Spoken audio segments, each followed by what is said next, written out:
va ta ati ve mi pa te na in sung se a kisim tu gam ta ve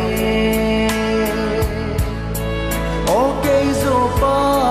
koya vai tha na lai na him na thai van choi ten ka nga jing na lai u ve he pa ka chun le na van choi te hin ge lo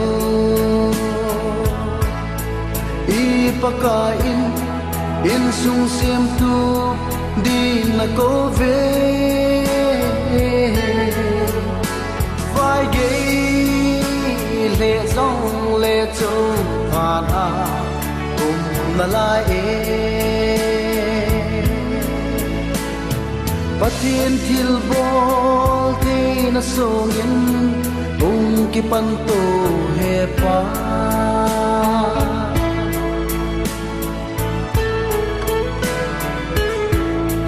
ka chun nu lung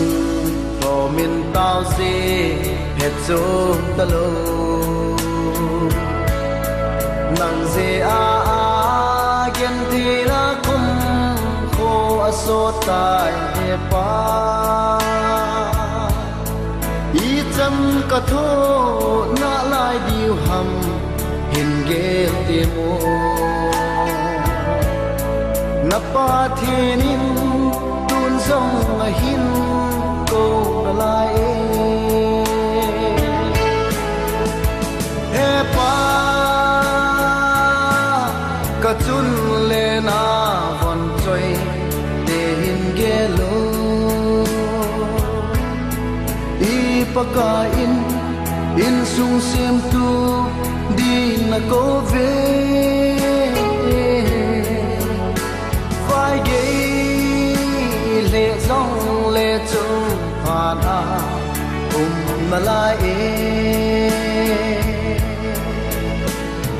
pathin thil bol te na song in ki pan to he pa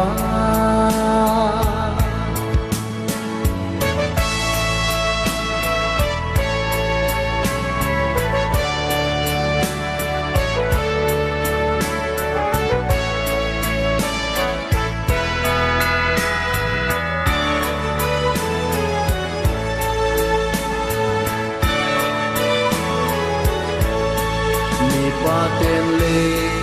in ho ada ra te mule pa pha nei ze acha ten pa the na thang wa ting le na van choi te ipi se ta vem he pa kahin gel do se uvalon hi kathe diu ham he pa ka chun le na von choi te hin ge lo i pa ka in sung sim tu di na ko ve vai ge le zong le chu phan a na lai e pathin thil bol te na song in ki pan to he pa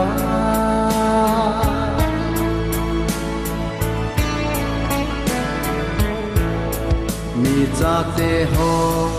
apa mul lim sa mu ki diu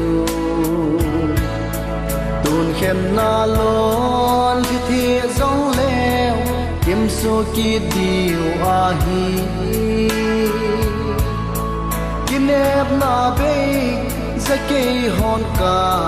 hin khen diu zu hin ge lo lai di bada be pa hung lo yo he